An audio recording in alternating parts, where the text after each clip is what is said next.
तेरवाड इथं शॉर्ट सर्किटमुळे घराला भीषण आग, रोख रक्कम, दागिने व संसारोपयोगी साहित्य जळून खाक।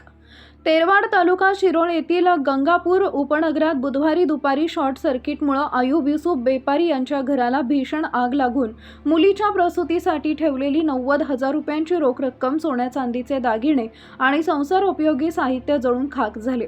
या दुर्घटनेत लाखो रुपयांचे नुकसान झाले असून सुदैवाने कोणतीही जीवितहानी झाली नाही। दुपारी 2:30च्या सुमारास बेडरूममधील विद्युत वायरिंगमध्ये शॉर्ट सर्किट होऊन आग लागली। काही क्षणातच धुराचे लोट घरभर पसरले।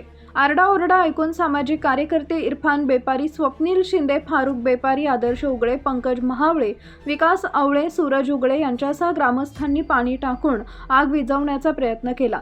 मात्र आगीनं रौद्र रूप धारण केल्यानं कुरुंदवाड पालिकेच्या अग्निशामक दलाला पाचारण करण्यात आले। अग्निशामक दलाचे नितीन सकपाळ, हेमंत वायचळ यांनी तातडीनं गॅस सिलेंडर सुरक्षित बाहेर काढून छताचे पत्रे फोडून पाण्याचा मारा करत आग आटोक्यात आणली। यामुळे आग पसरण्याचा धोका टळला। तलाठी SS खोत यांनी पंचनामा केला।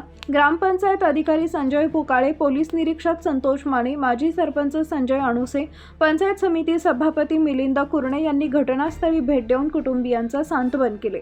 आमच्या प्रतिनिधींचा पाहत रहा CK24 न्यूज।